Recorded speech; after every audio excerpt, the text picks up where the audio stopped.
আমি আজকের একটা চ্যালেঞ্জ রেখেছি এই জঙ্গলের ভিতরে।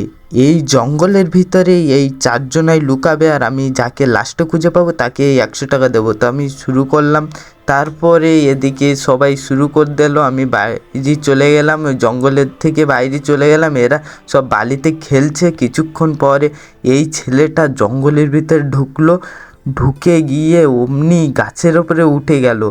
ওঠার পর ও গাছের ওপরে ভালোভাবে পুরা বসতে চেষ্টা করলো। পুরা ভালোভাবে বসার পর এই ছেলেটা যেয়ে জঙ্গলের ভিতরে যেয়ে পলিয়ে গেল।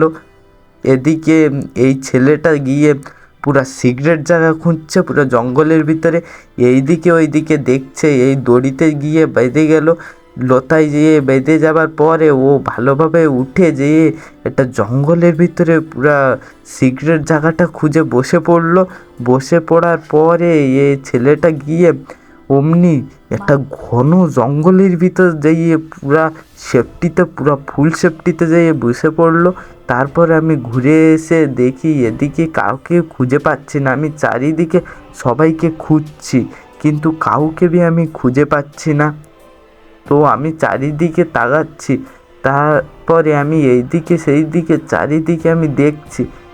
কিছু সময় পরে দেখলাম ঝাড়ের ভিতরে একটা ছেলে বসে আছে। তো আমি সেখান থেকে তাকে বার করার জন্য আমি আস্তে আস্তে হেঁটে যেয়ে ওই ছেলেটাকে আমি উঠিয়ে নিয়ে চলে আসলাম। চলে আসার পরে এই দিকে আমি হাঁটছি, হাঁটতে হাঁটতে আমি সবাইকে খুঁজছি। তারপরে দেখলাম ওই জঙ্গলের ভিতরে একটা ছেলে চেত্রী অমনি শুয়ে আছে, চেত্রী শুয়ে বসছে। হাই, ক্যামেরাকে দেখে হাই বলছে। আমি ওকে বেরিয়ে আসতে বললাম। তো আমি এইদিকে খুঁজছি আরও ছেলেপিলেদের। তারপরে দেখলাম এখানে একটা ছেলে বাঁদরের মতন বসে আছে। সে বাঁদরের মতন বসে আছে, সে নেমে আসলো। আমি তিনজনকে খুঁজে পাইছি, আরেকজনকে খুঁজছি। অমনি দেখি কি এখানে পুরো চেত্রিয়ে মদের বোতলটা ধারে রেখে অমনি গাছের ওপরে পা চেত্রিয়ে এইদিকে শুয়ে আছে। তারপরে দেখলাম এখানে মদ ঢালা আছে।